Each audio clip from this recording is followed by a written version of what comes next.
will in you has got its job to do in the human body symphony. Together they join in to play their parts in perfect harmony. They play in perfect harmony in the wondrous human body symphony. The heart pumps the blood with perfection, creating a strong rhythm section. Piping the air in and out is what respiration's about. Your stomach, intestines, and liver. The digestive system, you see, gives the orchestra its energy. The muscular tone, supported by bones, gives structure and flow wherever you go. And need I explain your fabulous brain? The parts large and small conducts one and all. ఈరోజు మనము నాలుకను గురించి తెలుసుకుంటున్నాం. నాలుక అనేది ఒక ఏంటి, ప్రతిరోజు మనకు వాడుకునేటటువంటి అతి పెద్ద కండర భాగం. అంటే ఏంటి, ఒక ఎక్కువగా కదిలించబడేటటువంటి ఒక భాగము జ్ఞానేంద్రియము అని అంటారు. ఏంటి, నాలుక యొక్క ముందు భాగమును ఫారింగ్స్ లో ఉంటుందన్నమాట. వెనుక భాగం ఫారింగ్స్ లో, ముందు భాగము నోటిలో. అంటే నోటి గొంతులో నాలుక ఉంటుంది మొదటి భాగం, చివరేమో మనకు కనిపిస్తా ఉంటుంది.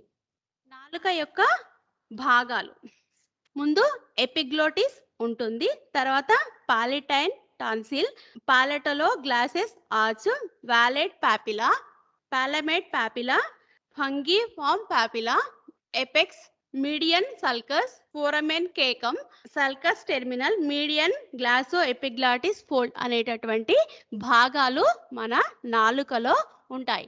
మరి నాలుక ఏం పనులు చేస్తుంది? నాలుక ఏం చేస్తుందంటే, ఏదైనా మనం స్ట్రాతోని కానీ పీలుస్తాం కదా, పీల్చడం, ఈ పీల్చడాన్ని చేస్తుంది. అలాగే ఇంకా మనం ఏదైనా ఆహారం తిన్నప్పుడు దాన్ని నమలడానికి, అంటే ఏదైనా గట్టి పదార్థం కానీ ఏదైనా ఆహారం కానీ తిన్నప్పుడు దాన్ని నమిలి మింగడానికి సహాయపడుతుంది.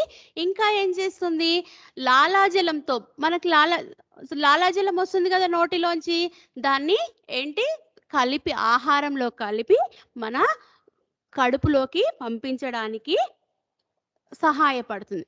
అదేవిధంగా ఆహారాన్ని పళ్ళ మధ్యలోకి పంపించి నమలడానికి సహాయపడేలాగా అటు ఇటు ఏంటి ఆహారాన్ని పంపిస్తుంది అనమాట. పంపించి దాని నుండి నమలడానికి సహాయపడేలాగా చేస్తుంది. ఆ తర్వాత నమిలిన ఆహారాన్ని మింగడానికి సహాయపడుతుంది. ఇంకా ఏం చేస్తుంది, మనము తిన్న తర్వాత లాలాజలంతో ఏంటి నోట్లో లాలాజలం ఊరించి దాని నుంచి శుభ్రపరచడం కూడా చేస్తుంది. అలాగే మనం ప్రతిరోజు చాలా ఎక్కువగా చేసే పని ఏంటి, మాట్లాడడం. దానికి కూడా నాలుక సహాయం కావాల్సి ఉంటుంది. నాలుక లేనిదే, నాలుక సహాయం లేనిదే మనము మాట్లాడలేము.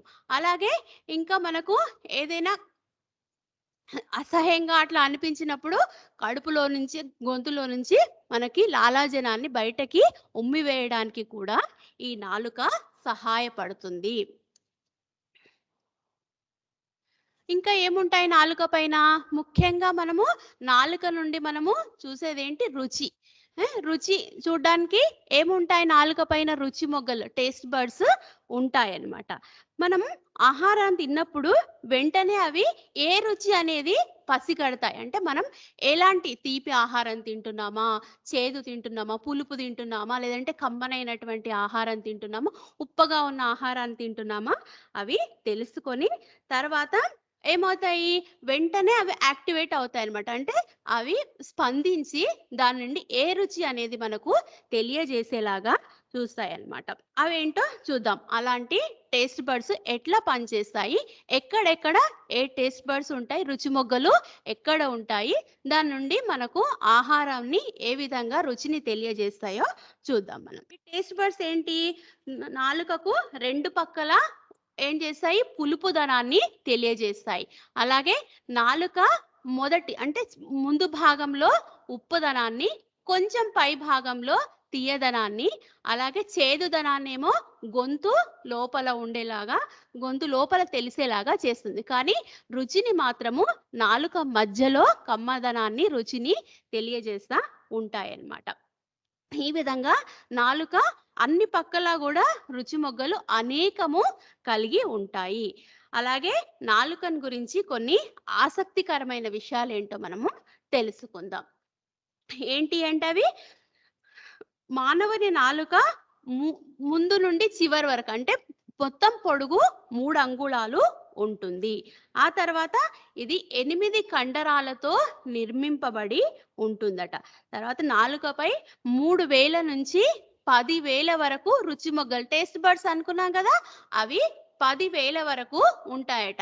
అవి వెంటనే ఏంటి రుచిని తెలియజేయడానికి ఉపయోగిస్తాయి. తర్వాత ఈ రుచి మొగ్గలు అనేటివి అంటే టేస్ట్ బడ్స్ అనేటివి ఏంటట వాటి లైఫ్ టైము 2 వారాలు మాత్రమే ఉంటుందట. 2 వారాల తర్వాత అవి ఏమైపోతాయి? రుచిని తెలుసుకోలేక మామూలుగా అయిపోతాయి. తర్వాత వేరే కొత్త రుచి మొగ్గలు వస్తాయన్నమాట. ఈ విధంగా రుచిని తెలుసుకోవడానికి రుచి మొగ్గలు కొత్తగా 2 వారాలకొకసారి అంటే 15 రోజులకొకసారి అవి పుడుతూ ఉంటాయన్నమాట. నాలుక ఇంకేం చేస్తుంది? మనం మాట్లాడే సౌండ్ ఉంటుంది గదా! సౌండ్‌ని బయటకి ధ్వనిని బయటకు రావడానికి నాలుక ఈ విధంగా ఇంకా ఆసక్తికరమైన విషయం ఏంటి అంటే, మన ఫింగర్ ప్రింట్ ఎట్లా ఉంటుందో, మన నాలుక గూడా సేమ్ అదే విధంగా ఫింగర్ ప్రింట్ లాగా ఉంటుందట. అంటే ప్రతి ఒక్క వ్యక్తి ఫింగర్ ప్రింట్ నాలుక ఒకే విధమైనటువంటి ఏంటి ముద్రను కలిగి ఉంటాయన్నమాట. వేలి ముద్ర గాని, నాలుక గాని ఒకే రకంగా ఉంటాయట. ఈ విధంగా ఇంటి నాలుక గురించి కొన్ని ఆసక్తికరమైన విషయాలు తెలుసుకున్నాం. తర్వాత ఇంకేంటి నాలుకకు కొన్ని డిసీజెస్ ఒస్తాయి కదా! ఒక్కొక్కసారి ఏమవుతుంది మనకు రోగ నిరోధక శక్తి తక్కువైనందువల్ల ఏమొస్తుంది ఫంగల్ ఇన్ఫెక్షన్స్ ఒస్తాయట. నాలుక పైన అనేక రకాలైనటువంటి ఇన్ఫెక్షన్స్ వస్తాయి. తర్వాత ఇంకా ఏంటి నోట్లో లాలాజలం అంతా ఊరకుండా ఏమైపోతుంది లాలాజలం అనేది తొందరగా ఉత్పత్తి కాదు. అలా ఉత్పత్తి కాకపోవడం వల్ల నోరు ఎండిపోయినట్లుగా, పొక్కులుగా రావడము, అలాగే ఇంకా మొత్తము చేదుగా అనిపించడము ఇలాంటివి జరుగుతుంది. అది ఫంగల్ ఇన్ఫెక్షన్స్ ఏదైనా వస్తే. అలాగే ఇంకా ఏముంటుంది ఎక్కువగా ఒంట్లో వేడిదనము లేదంటే ఏదైనా లోపల ఉన్నటువంటి వ్యాధిని తెలియజేసేటప్పుడు నోట్లో ప్యాచెస్ లాగా అట్లా వస్తాయన్నమాట. రకరకాలైనటువంటి ఆకారంలో గుండ్రగా అలాగే ఇంకా వేరే రకమైనటువంటి ఆకారంలో ప్యాచెస్ లాగా వస్తాయన్నమాట. అలాగా వచ్చినప్పుడు లోపల ఏదో తెలియనటువంటి వ్యాధి ఉందని నాలుక మనకు తెలియచేస్తుంది. అలాగే ఇంకా మనుషుల్లో వేడికి, చలికి తట్టుకోవడానికి ఏదైనా ఇబ్బంది కలిగినప్పుడు నాలుక పైనట కొన్ని పొక్కుల్లాంటివి వస్తాయన్నమాట. కాబట్టి ప్రతి ఏదైనా కూడా మన లోపల ఉన్నటువంటి విషయాన్ని నాలుక కూడా మనకు తెలియచేస్తుందని చెప్పొచ్చనమాట. ఈ విధంగా ఈ నాలుక గురించి కొన్ని వ్యాధులను తెలుసుకుందాం. నాలుకని ఎలా జాగ్రత్తగా ఉంచుకోవాలో చూద్దాం. ఏం చేయాలి? నాలుక ప్రతి ఒక్కరికి కూడా ఏంటి గులాబీ రంగులో ఉండాలన్నమాట. వేరే కలర్‌లో ఉంటే అది సరిగ్గా క్లీన్ చేసుకోనట్టు. అదే విధంగా దానికి ఏదైనా వ్యాధి ఉందేమో అని అనుకోవాలి. అంటే తెల్లగా కొంతమందికి ఆ విధంగా ఎర్రగా ఉంటుంది కదా! అలా కాకుండా గులాబీ రంగులో ఉండాలి. అలా ఉంటే ఆరోగ్యకరమైనటువంటి నాలుక ఉన్నట్టు. అలాగే మనం పళ్ళు శుభ్రపరుచుకునేటప్పుడు ఏం చేయాలి?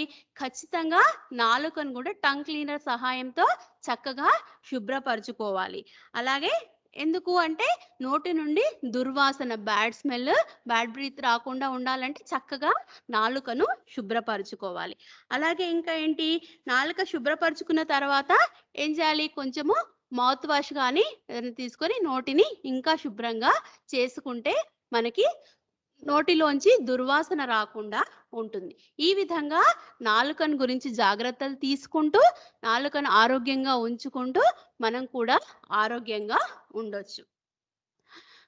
తెలుగులో నాలుకను గురించి కొన్ని సామెతలున్నాయి.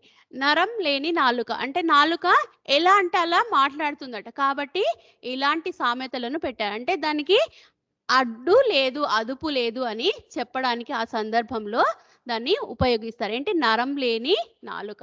అదే విధంగా జిహ్వకో రుచి, పుర్రెకో బుద్ధి. పుర్రె అంటే మన బ్రెయిన్ అన్నమాట. ఏంటి? తల, మన మైండ్. జిహ్వ అంటే నాలుక.